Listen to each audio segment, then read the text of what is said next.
Yes, students, today we are going to discuss about the use of prepositional sentence. ਆਪਾਂ अपने voice ਦੇ ਵਿੱਚ active to passive ਸਾਰੀ form ਕਰ ਚੁੱਕੇ ਹਾਂ। ਬਸ ਇੱਕ ਦੋ ਕੈਟਾਗਰੀਜ਼ ਰਹਿੰਦੀ ਹੈ ਜਿੰਦੇ ਵਿੱਚ ਆਪਣੀ ਲੈਫਟ ਜਿਹੜੀ ਕੈਟਾਗਰੀ ਉਹ ਪ੍ਰੈਪੋਜੀਸ਼ਨਲ ਸੈਂਟੈਂਸਸ ਆ। ਮੈਂ ਵੈਸੇ ਆਲਰੇਡੀ ਤੁਹਾਨੂੰ ਇਹਦੇ ਬਾਰੇ ਵਿੱਚ ਥੋੜਾ ਜਿਹਾ ਦੱਸ ਚੁੱਕੀ ਹਾਂ ਪੂਰੇ ਫਾਰਮੂਲੇ ਦੇ ਨਾਲ, मतलब ਕਿਹੜਾ ਹੈਲਪਿੰਗ ਵਰਬ ਲੱਗਣਾ ਹੈ, ਕਿਹੜੀ ਮੇਨ ਵਰਬ ਲੱਗਣੀ ਹੈ, ਕਿਵੇਂ ਕਰਨਾ, ਉਸ ਦੇ ਬਾਰੇ ਵਿੱਚ ਅੱਜ ਮੈਂ ਤੁਹਾਨੂੰ ਬਰੀਫਲੀ ਜਿਹੜਾ ਦੱਸਣ ਜਾ ਰਹੀ ਹਾਂ। ਸੋ ਫਸਟਲੀ ਇਨ ਦੀ ਐਕਟਿਵ ਫਾਰਮ ਦੇ ਵਿੱਚ ਸਾਡੇ ਕੋਲ ਸਬਜੈਕਟ ਗਿਵਨ ਹੁੰਦਾ ਹੈ, as usual subject and object ਹੋਊਗਾ। ਸੈਕਿੰਡ ਫਾਰਮ ਆਫ ਵਰਬ ਲੱਗੀ ਹੁੰਦੀ ਹੈ, ਇਹਦੇ ਵਿੱਚ ਕੋਈ ਹੈਲਪਿੰਗ ਵਰਬ ਨਹੀਂ ਲੱਗਾ ਹੁੰਦਾ, ਸੈਕਿੰਡ ਫਾਰਮ ਆਫ ਵਰਬ ਲੱਗੀ ਹੈ। And what is the difference in this sentence, ਕਿ ਇਹਦੇ ਵਿੱਚ ਡਿਫਰੈਂਸ ਆ ਬਾਕੀਆਂ ਦੇ ਨਾਲੋਂ ਕਿਵੇਂ ਡਿਫਰੈਂਟ ਆ, ਕਿ ਇਹਦੇ ਵਿੱਚ ਇੱਕ ਪ੍ਰੈਪੋਜੀਸ਼ਨ ਲੱਗੀ ਹੁੰਦੀ ਹੈ। ਜਿਹੜਾ ਇਹਦੇ ਵਿੱਚ ਤੁਹਾਨੂੰ ਐਕਟਿਵ ਫਾਰਮ ਆਊਗੀ ਉਹਦੇ ਵਿੱਚ ਇੱਕ ਪ੍ਰੈਪੋਜੀਸ਼ਨ ਲੱਗੀ ਹੋਊਗੀ, ਕੋਈ ਵੀ ਹੋ ਸਕਦੀ ਹੈ, ਟੂ, ਐਟ, ਔਨ, ਇਨ, ਕੋਈ ਵੀ ਪ੍ਰੈਪੋਜੀਸ਼ਨ, ਇਨਟੂ, ਬਾਏ, ਕੋਈ ਵੀ ਪ੍ਰੈਪੋਜੀਸ਼ਨ ਲੱਗੀ ਹੋ ਸਕਦੀ ਹੈ। ਸੋ ਉਸ ਨੂੰ ਕਿਵੇਂ ਤੁਸੀਂ ਚੇਂਜ ਕਰਨਾ ਹੈ, ਉਸ ਪ੍ਰੈਪੋਜੀਸ਼ਨ ਨੂੰ ਚੇਂਜ ਕਰੋਗੇ ਜਾਂ ਕੀ ਕਰੋਗੇ, ਉਸ ਦੇ ਬਾਰੇ ਵਿੱਚ ਮੈਂ ਤੁਹਾਨੂੰ ਦੱਸੂਗੀ। ਐਂਡ ਬਾਅਦ ਚੋਂ ਆਬਜੈਕਟ ਲੱਗਿਆ ਹੁੰਦਾ ਹੈ, ਜਦੋਂ ਅਸੀਂ ਇਸ ਨੂੰ ਚੇਂਜ ਕਰਨਾ as usual subject and object ਨੂੰ ਇੰਟਰਚੇਂਜ ਕਰਦੇ ਹੋਏ ਆਬਜੈਕਟ ਅੱਗੇ ਲਿਆਵਾਂਗੇ, ਦੈਨ ਅਸੀਂ ਆਪਣਾ ਹੈਲਪਿੰਗ ਵਰਬ ਲਗਾਵਾਂਗੇ, ਥਰਡ ਫਾਰਮ ਆਫ ਵਰਬ ਲਗਾਵਾਂਗੇ, ਐਂਡ ਜੋ ਪ੍ਰੈਪੋਜੀਸ਼ਨ ਲੱਗੀ ਆ ਉਹਨੂੰ ਐਜ਼ ਇਟ ਇਜ਼ ਹੀ ਅਸੀਂ ਲਿਖ ਦੇਣਾ ਹੈ। ਜੋ ਵੀ ਤੁਹਾਨੂੰ ਐਕਟਿਵ ਫਾਰਮ ਦੇ ਵਿੱਚ ਪ੍ਰੈਪੋਜੀਸ਼ਨ ਲੱਗੀ ਆਊਗੀ ਉਹਨੂੰ ਉਵੇਂ ਹੀ ਤੁਸੀਂ ਪੈਸਿਵ ਫਾਰਮ 'ਚ ਲਿਖ ਦੇਣਾ। ਜੇ ਧਿਆਨ ਨਾਲ ਸੁਣ ਲਓ, ਮੋਸਟਲੀ ਬੱਚੇ ਕੀ ਕਰਦੇ ਆ ਕਿ ਪ੍ਰੈਪੋਜੀਸ਼ਨ ਨੂੰ ਰਿਮੂਵ ਕਰ ਦਿੰਦੇ ਆ, ਪ੍ਰੈਪੋਜੀਸ਼ਨ ਨੂੰ ਕੱਟ ਦਿੰਦੇ ਆ, ਬਟ ਨਹੀਂ, ਇੱਦਾਂ ਨਹੀਂ ਕਰਨਾ। ਉਹ ਪ੍ਰੈਪੋਜੀਸ਼ਨ ਆਊਗੀ and on the other hand by ਵਾਲੀ ਜਿਹੜੀ ਅਸੀਂ ਪ੍ਰੈਪੋਜੀਸ਼ਨ ਲਗਾਉਣੀ ਆ ਉਹ ਵੀ ਆਊਗੀ। ਤੁਸੀਂ ਇਹ ਨਹੀਂ ਸੋਚਣਾ ਕਿ ਤੁਸੀਂ ਇੱਕ ਪ੍ਰੈਪੋਜੀਸ਼ਨ ਲਗਾਤੀ ਹੈ ਤਾਂ ਬਾਏ ਨਹੀਂ ਲਗਾਓਗੇ, ਨੋ ਨੋ ਨੋ, ਬਾਏ ਵੀ ਲੱਗੂਗਾ, ਉਹ ਪ੍ਰੈਪੋਜੀਸ਼ਨ ਵੀ ਲੱਗੂਗੀ ਐਂਡ ਬਾਏ ਵੀ ਲੱਗੂਗਾ, ਐਂਡ ਲਾਸਟ ਸਾਡਾ ਸਬਜੈਕਟ ਚਲਾ ਜਾਊਗਾ। Don't be confuse, clear this thing with the help of this example किया I objected, second form of verb लग गया, आई सब्जेक्ट लग गया वा, टू प्रैपोजिशन लग गया, his proposal is our object. So इथे प्रैपोजिशन टू लग के आई है, इथे प्रैपोजिशन की लगी है to, I objected to his proposal. So mostly जी ये प्रैपोजिशन आ ये मेन वर्ब के नाल ही लगी होगी, एंड जदों असीं इस नूं चेंज करना है असीं भी इस नूं मेन वर्ब के नाल ही लगा देना, मतलब जिथे साडी मेन वर्ब के नाल प्रैपोजिशन लगी होगी उत्थे ही असीं पैसिव फॉर्म करते हुए भी मेन वर्ब के नाल उत्थे ही असीं उस प्रैपोजिशन नूं अप्लाई कर देना। की कीता असीं हिज प्रपोजल नूं अगे ले आंदा क्योंकि ऑब्जेक्ट सी साडा अगे आ गया, सेकंड फॉर्म ऑफ वर्ब लग गया, नो हेल्पिंग वर्ब, तां की लगना वाज या वर चों, क्योंकि हिज प्रपोजल सिंगल प्रपोजल की गल आ, सिंगल बंदे की प्रपोजल की गल आ, तो वाज आ गया, वाज ऑब्जेक्टेड टू, ਤਾਂ ਸੀ ਕੀ ਆ objected, object objected objected, third form भी ऑब्जेक्टेड आ, नाल टू ਜਿਹੜਾ ਲੱਗਿਆ ਸੀ ਉਹਨੂੰ ਅਸੀਂ ਉਵੇਂ ਹੀ ਲਗਾਤਾ ਬਾय ਵੀ। ਹੁਣ ਇੱਕ ਚੀਜ਼ ਦੇ ਵੱਲ ਧਿਆਨ ਦੇਣਾ ਹੈ ਕਿ ਟੂ ਵੀ ਲੱਗੀ ਆ, ਜੋ ਪ੍ਰੈਪੋਜੀਸ਼ਨ ਤੁਹਾਨੂੰ ਐਕਟਿਵ ਫਾਰਮ ਦੇ ਵਿੱਚ ਲੱਗੀ ਆਈ ਸੀ, ਐਂਡ ਨਾਲ ਹੀ ਅਸੀਂ ਬਾय ਵੀ ਲਗਾਇਆ, ਤਾਂ ਇਹ ਰੋਂਗ ਨਹੀਂ ਹੈਗਾ। ਅਗਰ ਆਪਦੀ ਕੋਈ ਫਿਲਾਸਫੀ ਨਹੀਂ ਬਣਾਉਣੀ, ਆਪਦਾ ਕੋਈ ਰੂਲ ਨਹੀਂ ਬਣਾਉਣਾ, ਆਪਦੇ ਕੋਈ ਅਜ਼ੰਪਸ਼ਨਸ ਨਹੀਂ ਸੈੱਟ ਕਰਨੀਆਂ, ਤੁਸੀਂ ਇਹ ਨਹੀਂ ਸੋਚਣਾ ਕਿ ਇੱਕ ਹੀ ਟਾਈਮ ਤੇ ਅਸੀਂ ਦੋ ਪ੍ਰੈਪੋਜੀਸ਼ਨ ਕਿਵੇਂ ਲਗਾਵਾਂਗੇ ਕਿਉਂਕਿ ਇਹ ਹੈ ਹੀ ਸਾਡੇ ਪ੍ਰੈਪੋਜੀਸ਼ਨਲ ਸੈਂਟੈਂਸ। ਸੋ ਕਨਫਿਊਜ਼ ਨਹੀਂ ਹੋਣਾ, ਟੂ ਤਾਂ ਲੱਗੂਗਾ ਹੀ ਲੱਗੂਗਾ ਜੋ ਗਿਵਨ ਆ, ਕਿਉਂਕਿ ਅਸੀਂ ਇਹਦੇ ਵਿੱਚ ਕੋਈ ਵੀ ਚੀਜ਼ ਆਪਣੀ ਮਰਜ਼ੀ ਨਾਲ ਰਿਮੂਵ ਨਹੀਂ ਕਰ ਸਕਦੇ। ਸੋ ਟੂ ਤਾਂ ਲੱਗੂਗਾ ਹੀ, ਨਾਲ ਬਾਈ ਪ੍ਰੈਪੋਜੀਸ਼ਨ ਵੀ ਲੱਗੂਗੀ, ਜਿਹੜੀ ਅਸੀਂ ਬਾਈ ਪ੍ਰੈਪੋਜੀਸ਼ਨ ਲਗਾਉਣੀ ਆ ਉਹ ਵੀ ਲੱਗੂਗੀ। टू लग गया बाय मी, सो की बन गया his proposal was objected to by me. मतलब कोई भी आ गया, मान लो इत्थे कैन नाल कुछ आ जांदा, आई कैन डू, मतलब कैन लग के ते कोई भी प्रैपोजिशन लग के नाल आ जांदी, जिवें I can not think of such a thing, I can not think of such a thing, the such a thing cannot be thought of by me, think of तो ਅਸੀਂ ਕੀ ਕੀਤਾ thought of, ਤਾਂ ਉਹਨੂੰ बाकी सारे रूल सेम आ, कोई change नहीं गा, सारा कुछ सेम आ। अगर तुहानूं मॉडल लग के आ गया तो तुसीं बी नाल लगाओगे, अगर सेकंड फॉर्म लग के आ गई तो वॉज या वर चों लगाओगे, बाकी सारा कुछ same uh.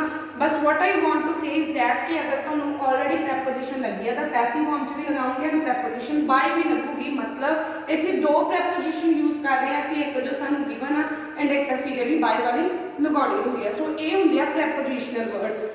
Any problem regarding this then you can ask। so ये हो गई साडी प्रैपोजिशनल सेंटेंस। एक और कैटेगरी रह गई हैगी, ओनू तुसी नाम दे सकते हो अंडरस्टैंड सब्जेक्ट वाली कैटेगरी।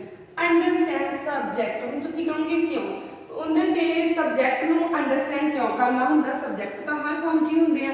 ਸੋ ਉਹਦੇ ਵਿੱਚ ਇਹੋ ਜਿਹਾ ਕੀ ਆ ਕਿ ਅਸੀਂ ਉੱਥੇ ਅੰਡਰਸਟੈਂਡ ਕਰਾਂਗੇ ਸਬਜੈਕਟ ਨੂੰ। ਸੋ ਉਹ ਤੁਹਾਨੂੰ ਚੀਜ਼ ਪਤਾ ਲੱਗਦੀ ਆ ਕਿ ਅੰਡਰਸਟੈਂਡ ਸਬਜੈਕਟ ਕਿਉਂ, ਇਹਨੂੰ ਮੈਂ ਕਿਹਾ ਹੈਗਾ ਅੰਡਰਸਟੈਂਡ ਸਬਜੈਕਟ। ਇਹ ਫਾਰਮ ਇਦਾਂ ਦੀ ਆ ਜਿਹਦੇ ਵਿੱਚ ਅਸੀਂ ਸਬਜੈਕਟ ਨੂੰ ਅੰਡਰਸਟੈਂਡ ਕਰਨਾ ਹੈ। ਕਿਉਂ ਕਰਨਾ ਹੈ, ਕੋਈ ਰੂਲ ਨਹੀਂ ਆਉਂਦਾ, ਸਿੰਪਲੀ ਮੈਂ ਤੁਹਾਨੂੰ ਸਿੱਧਾ एग्जाम्पल के लेके चलनी है। मान लो एग्जाम्पल है the thief has been arrested। The thief has been arrested। तो तुसीं इहदे वेखोगे एक टाइप पैसिव फॉर्म च नो ये जरूरी नहीं है कि ये सारे पैसिव फॉर्म च होंगे, एक्टिव च भी हो सकते हैं, बट मोस्टली ये पैसिव फॉर्म च मिलणगे। ਤੁਸੀਂ ਇਹ ਸੋਚ ਲਓ ਹੁੰਦੀ ਪੈਸਿਵ ਫਾਰਮ ਚ, ਤੁਸੀਂ ਕਨਫਿਊਜ਼ ਨਾ ਹੋ, ਤੁਸੀਂ ਇਹ ਸੋਚ ਲਓ ਇਹ ਪੈਸਿਵ ਫਾਰਮ ਚ ਹੁੰਦੀ ਆ। ਸੋ ਇੱਥੇ ਕੀ ਆ, ਦ ਥੀਫ, ਇੱਥੇ ਕੰਮ ਨਹੀਂ ਹੋ ਰਿਹਾ, ਅਰੈਸਟ ਕਰਨ ਦਾ ਹੋ ਰਿਹਾ ਹੈ, ਠੀਕ ਆ, ਕਿਸੇ ਬੰਦੇ ਨੂੰ ਅਰੈਸਟ ਕੀਤਾ ਜਾ ਰਿਹਾ, ਇਹ ਕੰਮ ਹੋ ਰਿਹਾ। ਓਕੇ, ਅਰੈਸਟ ਕਿਹਨੂੰ ਕੀਤਾ ਜਾ ਰਿਹਾ, ਕੰਮ ਕਿਹਦੇ ਉੱਪਰ ਹੋ ਰਿਹਾ, ਦ ਥੀਫ ਦੇ ਉੱਪਰ। ਅਰੈਸਟ ਕਿਹਨੂੰ ਕੀਤਾ ਜਾ ਰਿਹਾ, ਥੀਫ ਨੂੰ ਕੀਤਾ ਜਾ ਰਿਹਾ। ਸੋ ਥੀਫ ਕੀ ਬਣ ਗਿਆ ਸਾਡਾ ਆਬਜੈਕਟ, ਅਰੈਸਟਰ ਹੋ ਗਈ, ਮੇਨ ਵਰਬ ਹੋ ਗਈ ਸਾਡੀ, ਥਰਡ ਫਾਰਮ ਆ ਗਈ, ਉਹ ਸਾਨੂੰ ਪਤਾ ਹੀ ਆ। ਐਂਡ ਹੈਜ਼ ਬੀਨ ਵੀ ਹੋ ਗਿਆ ਸਾਡਾ helping verb. So where is subject in this sentence, you have to understand this thing ਕਿ ਇਹਦੇ ਵਿੱਚ ਸਬਜੈਕਟ ਮਿਸਿੰਗ ਹੁੰਦੀ ਆ। ਤਾਂ ਇਹ ਪੈਸਿਵ ਫਾਰਮ ਦੇ ਵਿੱਚ ਆਉਂਦੇ ਆ ਕਿ ਇੱਥੇ ਕੀ ਹੁੰਦਾ, thief has been arrested by someone or by police, by the police. ਆ ਚੀਜ਼ ਲੱਗੀ ਹੋਣੀ ਸੀ, ਬਟ ਇਹ ਚੀਜ਼ ਇਹਨਾਂ ਨੇ ਦਿੱਤੀ ਨਹੀਂ। ਇਹਨਾਂ ਨੂੰ ਕਿਉਂ ਕਿਹਾ ਜਾਂਦਾ ਅੰਡਰਸਟੈਂਡ ਸਬਜੈਕਟ, ਕਿ ਇਦਾਂ ਦੇ ਸੈਂਟੈਂਸ ਜਿਹੜੇ ਹੁੰਦੇ ਆ ਉਹਦੇ ਵਿੱਚ ਬਾਏ ਨਾਲ ਲਾਸਟ ਤੇ ਸਬਜੈਕਟ ਨਹੀਂ ਦਿੱਤਾ ਸੀ, ਇੰਟਰਚੇਂਜ ਕਰਦੇ ਨਾ। ਇਹ ਪੈਸਿਵ ਫਾਰਮ ਦੇ ਵਿੱਚ ਆ, ਪੈਸਿਵ ਫਾਰਮ 'ਚ ਅਸੀਂ ਆਬਜੈਕਟ ਅੱਗੇ ਲਿਆਉਂਦੇ, ਸਬਜੈਕਟ ਲਾਸਟ ਤੇ। ਤਾਂ ਇਹ ਵਾਲੇ ਸੈਂਟੈਂਸ ਦੇ ਵਿੱਚ ਸਬਜੈਕਟ ਨਹੀਂ ਦਿੱਤਾ ਹੁੰਦਾ। ਇਹਨਾਂ ਨੂੰ ਜਦੋਂ ਤੁਸੀਂ ਚੇਂਜ ਕਰੋਗੇ ਤਾਂ ਸਬਜੈਕਟ ਨੂੰ ਅਜ਼ਿਊਮ ਕਰੋਗੇ, ਆਪਦੇ ਵੱਲੋਂ ਅੰਡਰਸਟੈਂਡ ਕਰੋਗੇ ਕਿ according to demand of sentence ਤੁਹਾਨੂੰ ਉੱਥੇ ਕਿਹੜਾ ਜਿਹੜਾ ਸਬਜੈਕਟ ਉਹ ਅਪਲਾਈ ਕਰਨਾ ਚਾਹੀਦਾ। ਹੁਣ ਥੀਫ ਨੂੰ ਅਰੈਸਟ ਕਰਨ ਦੀ ਗੱਲ ਹੋ ਰਹੀ ਆ, ਬਾਏ ਸਮਵਨ ਨੂੰ ਵੀ ਲਗਾ ਸਕਦੇ ਹੋ, ਬਟ ਇਟਸ ਕੁਆਇਟ ਆਬਵੀਅਸ ਕਿ ਅਰੈਸਟ ਕਰਨ ਦਾ ਕੰਮ ਪੁਲਿਸ ਹੀ ਕਰਦੀ ਹੁੰਦੀ ਆ। ਇਹ ਵਾਲਾ ਥੀਫ ਨੂੰ ਅਰੈਸਟ ਜਾਂ ਕਿਸੇ ਨੂੰ ਵੀ ਅਰੈਸਟ ਕਰਨ ਦਾ ਕੰਮ ਪੁਲਿਸ ਹੀ ਕਰਦੀ ਆ। ਸੋ ਤੁਸੀਂ ਕੀ ਲਗਾਉਣਾ, the thief has been arrested by the police. ਤਾਂ ਆ ਜਿਹੜਾ ਬਾਏ ਦਾ ਪੁਲਿਸ ਆ, ਇਹਨੂੰ ਤੁਸੀਂ ਖੁਦ ਅੰਡਰਸਟੈਂਡ ਕੀਤਾ, ਇਹ ਸਬਜੈਕਟ ਨੂੰ ਤੁਸੀਂ ਖੁਦ ਅਜ਼ਿਊਮ ਕੀਤਾ। ਹੁਣ ਅਸੀਂ ਜਦੋਂ ਚੇਂਜ ਕਰਾਂਗੇ ਤਾਂ ਕੀ ਬਣ ਜੂ, ਦ ਪੁਲਿਸ हैज़ बीन, कहता कि बन जू हैज़, क्योंकि ਅਸੀਂ जब कन्वर्ट करते हैज़ बीन लगाते हैं तो उल्टा करते हैज़ अरेस्टेड, क्योंकि थर्ड फॉर्म ही आनी है तो थर्ड फॉर्म अरेस्टेड ही आऊगी, अरेस्टेड द थीफ। सो की बन जाता कन्वर्ट करके sentence, the police has arrested the thief. Clear. एक होर एग्जाम्पल लै लेने आ, मान लो तुहानूं गिवन फॉर्म च आ गया, पैसिव फॉर्म च आ गया, the children will be punished, the children will be punished. हुण इत्थे तुसीं अज्यूम कर सकते हो बाय द टीचर, टीचर दे वल्लों उन्हां नूं पनिश किया जाऊगा, by the mother, by the father, by the sister, कुछ भी आ सकता, मतलब बच्चे नूं सज़ा मिलनी है किसी वालों, बट ज़्यादा सूटेबल क्योंकि बाय द टीचर लगता है या बाय द पेरेंट्स हो सकता। सो आप बाय द टीचर लगा लें। सो की बन जाता, the children will be punished by the teacher. So जो इसनूं एक्टिव फॉर्म च लिखांगे तो द टीचर अगे आ जाऊगा, तो कि आ जाऊ, द टीचर विल दे नाल फस्ट फॉर्म लगी नहीं आ, विल पनिश द बॉयज़। सो की बन जाता, the teacher will punish the boys. इस तरह कुछ भी सेंटेंस आ गया जिन्हें भी सब्जैक्ट गिवन नहीं, उन्होंने तुसीं अपने वालों उत्थे कोई भी सब्जैक्ट अज्यूम करके कुछ भी लगा सकते हो एंड उन्होंने बाद चुकी एक्टिव फॉर्म च कन्वर्ट कर देना। I hope this thing is clear to you. इन्हां नाल ही रजे अपने सारे एक्टिव टू पैसिव हो गए आ, कंप्लीट हो गया ये टॉपिक। जे किसी नूं भी इस टॉपिक के रिगार्डिंग किसी भी चीज़ के रिगार्डिंग कोई भी कन्फ्यूजन आ तो पूछ सकते हो। Thank you, have a nice day ahead.